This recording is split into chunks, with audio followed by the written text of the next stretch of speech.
پہلی بار جب کشمیری عوام اٹھے کہ بجلی ہمیں دو، بجلی ہمارے گھر میں پیدا ہوتی ہے اور ہمیں ہی نہیں ملتی، ہمیں آٹا دو،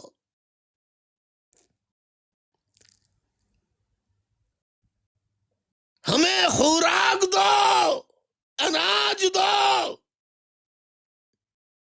گیس دو، تو اگر گیس اور بجلی دے بھی دی تو کس حساب سے دی؟ جو غلاموں کو دی جاتی ہے کہ آپ یہ بجلی استعمال کریں، عام آدمی کو، جرنیل کو، فوج کے فری بجلی، لیکن ایک غریب مزدور کشمیری کو ایک بلب جلانے کے لیے 1,000، 10,000، 1,00,000 کا بل، وہ کہاں سے دے گا کشمیری؟ جب ظلم سہتے سہتے کشمیر کے مسائل، مشکلات نسل در نسل منتقل ہوتے رہے، منتقل ہوتے ہوتے آج کشمیر کی نوجوان نسل جب آٹا مانگنے کے لیے، خوراک مانگنے کے لیے، بجلی مانگنے کے لیے، اپنے حقوق مانگنے کے لیے پرامن احتجاج کرنے نکلی،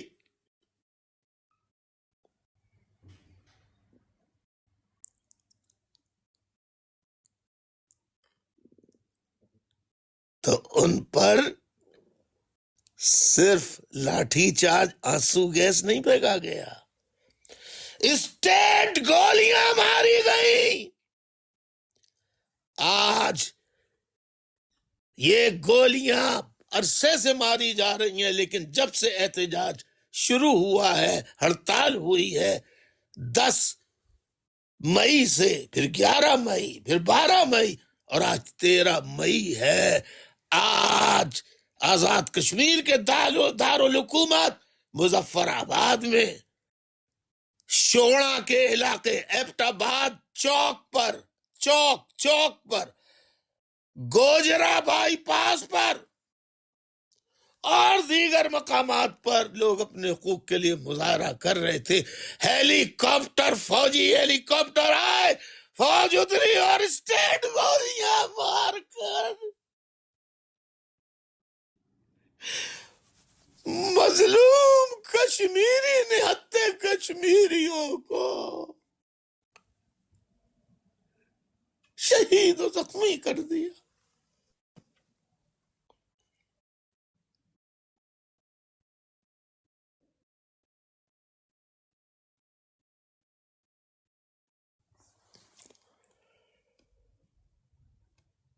اس لیے تم نے کشمیر کو لیا تھا فوجیوں، کہ تم کشمیریوں سے ان کے بات کرنے کا، ان کا احتجاج کرنے کا حق اگر انہوں نے استعمال کیا تو تم گولی مارو گے ان کو۔ انہیں بھی مہاجر ٹریٹ کرتے ہو نا، اردو اسپیکنگ۔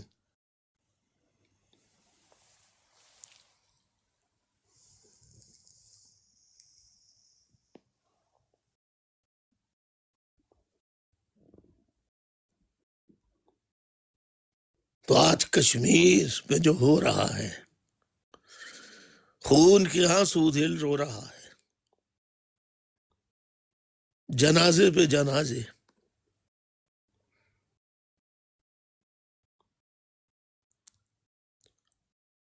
کشمیر کے نوجوانوں، یوتھ، بزرگوں، ماں بہنوں میری کشمیر کی، میں تمہارے غم میں برابر کا شریک ہوں، مجھے تمہارے دکھوں کا، زخموں کا،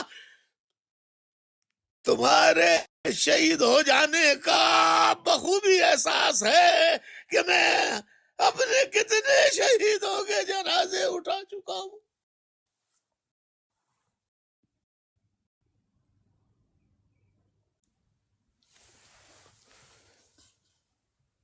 فوجیوں، تم نے ہزاروں فوجی جرنیلوں پاکستان کی ISI والوں، تم نے ہزاروں کشمیریوں کو کفن پہنا کے انہیں جہادی بنا کے انڈیا کے کشمیر میں بھیج کر وہاں دھماکے کروائے.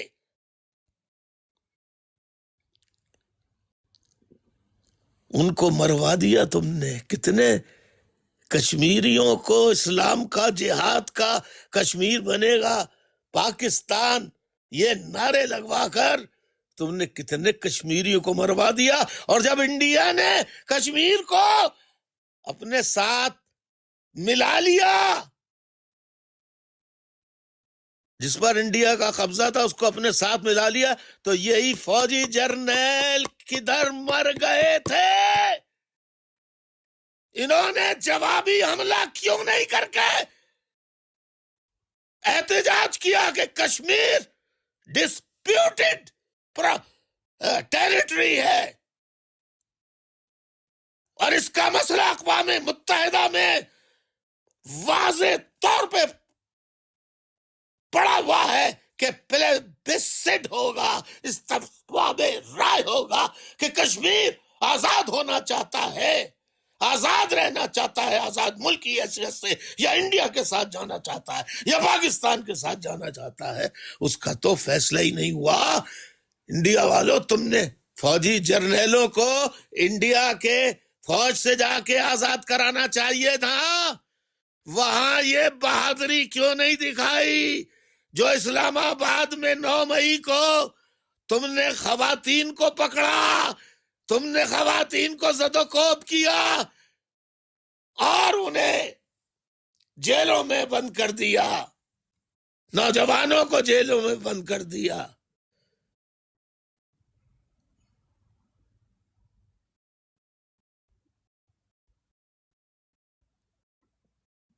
پھر بھی تمہیں چین نہیں آیا. اب کشمیر رہ گیا تھا. ان پسے پسائے مرے مرائے کشمیریوں کو مارنے کے لیے بھی پہنچ گئی ہو تم. فوجی جرنیلوں کو کہہ رہا ہوں، تم پہنچ گئے ہو وہاں پر.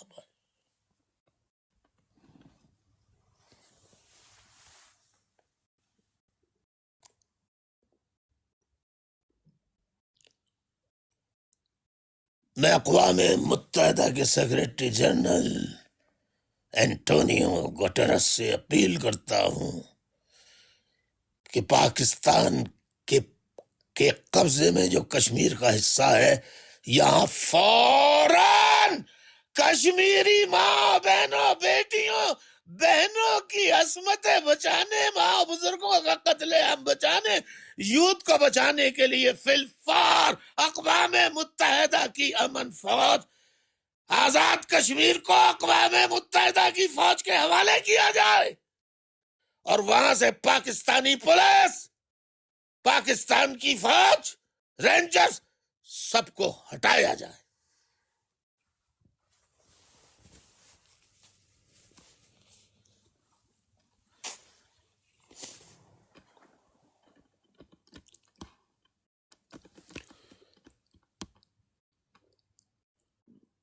کیا کہا میں نے کہ آزاد،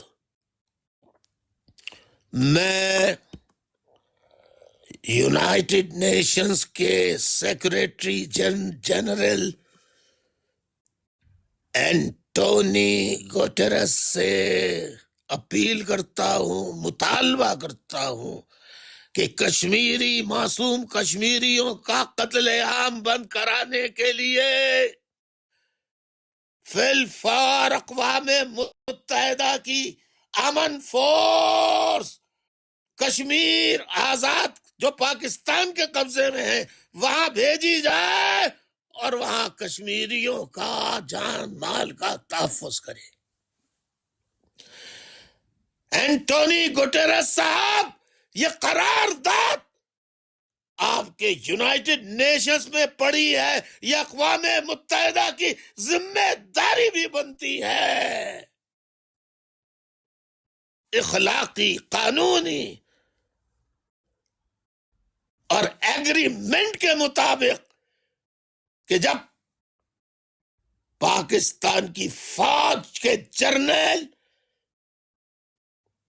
کشمیریوں پر مظالم ڈھا رہے ہیں، ان کا بھی قتل عام کر رہے ہیں، تو ان کو تو آپ بچا لیں،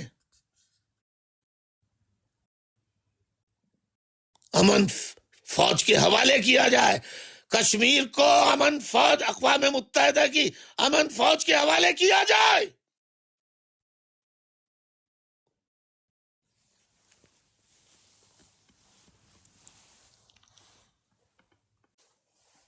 کشمیر کے نام پہ پوری عرب ورلڈ سے فوج کے لوگ مدد لیتے رہے، کشمیری بھوک سے آج بھی مر رہے ہیں، بجلی کے لیے ترس رہے، پانی کے لیے ترس رہے، آٹے کے لیے ترس رہے۔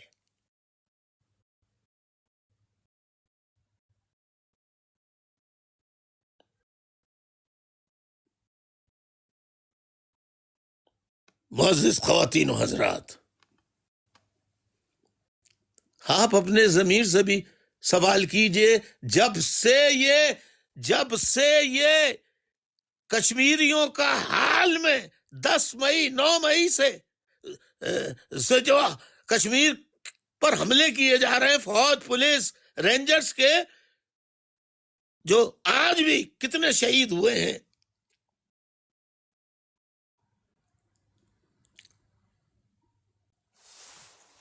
کتنی جماعتوں کے رہنماؤں کا آپ نے مذمتی بیان ٹیلی ویژن پر سنا؟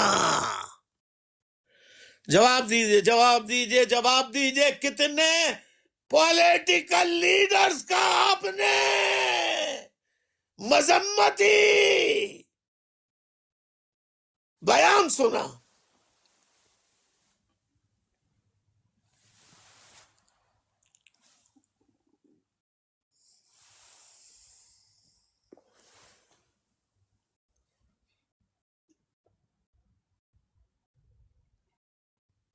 اور کشمیر کے نام پہ آپ لوگوں کو یہی سیاستداں کیا کہہ کر چندہ لیتے تھے؟ یہی سیاسی اور مذہبی جماعتیں، کشمیر فنڈ۔ کون سی جماعت ہے جس نے کشمیر کے نام سے پاکستان کا کون سا سیاستداں ہے جب حکومت میں آیا اس نے اقوام متحدہ، ورلڈ بینک اور دنیا کے خیراتی اداروں سے کشمیریوں کے لیے فنڈ نہیں مانگے؟ جواب دیجئے۔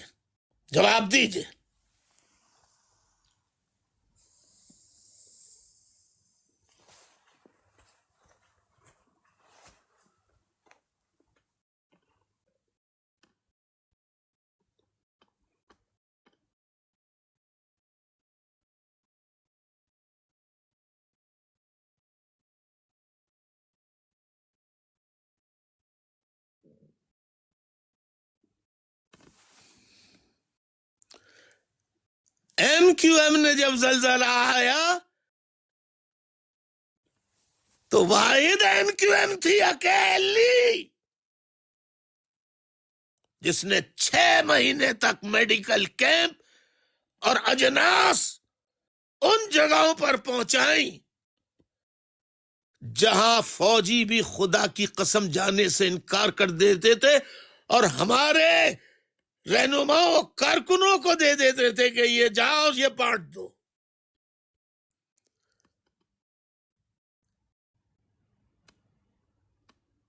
انہوں نے MQM میں جو پنجابی شامل ہوئے ان کو نہیں بخشا، جو بلوچی شامل ہوئے ان کو نہیں بخشا، جو پنجابی شامل ہوئے ان کو، جو پشتون شامل ہوئے ان کو نہیں بخشا، جو پنجابی شامل ہوئے اس کو نہیں بخشا۔ کشمیری، ہاں، الطاف حسین کے گھر کشمیریوں کا سیل تھا، الطاف حسین کے مرکز پر کشمیریوں کا آفس تھا، گلگت کا تھا، بلتستان کا تھا، ہزار وال کا تھا، کشمیر کا تھا۔ صرف بلوچستان یہ 4 صوبوں کا نہیں بلکہ ان سب کو ایم کیو ایم نے پاکستانی اور الطاف حسین کی تبلیغ کے مطابق پاکستانی سمجھا، لیکن آپریشن الطاف حسین کو دہشت گرد ملک دشمن قرار دے کر پنجابی، پٹھان، بلوچ، سندھی ہر کسی کو مجھ سے متنفر کر دیا گیا۔ لیکن پاکستان کے عوام، یہ الطاف حسین جب تک اس کی سانسیں چل رہی ہیں یہ حق اور سچ کی آواز اٹھاتا رہے گا۔ یہ ہر یزید اور یزیدی قوتوں کے خلاف آواز حق بلند کرتا رہے گا، اور مظلوم جنہوں نے ہماری مدد کی ہو یا نہ کی ہو، جہاں جہاں جو مظلوم ہوگا ان کی الطاف حسین حمایت کرتا رہے گا، کیونکہ الطاف حسین حسینی ہے، یزیدی نہیں ہے۔ کشمیری نوجوانوں، کاش کہ میں کچھ کر سکتا تمہارے لیے، لیکن میں آواز تو اٹھا سکتا ہوں، ایمان کا دوسرا درجہ تو اختیار کر رہا ہوں۔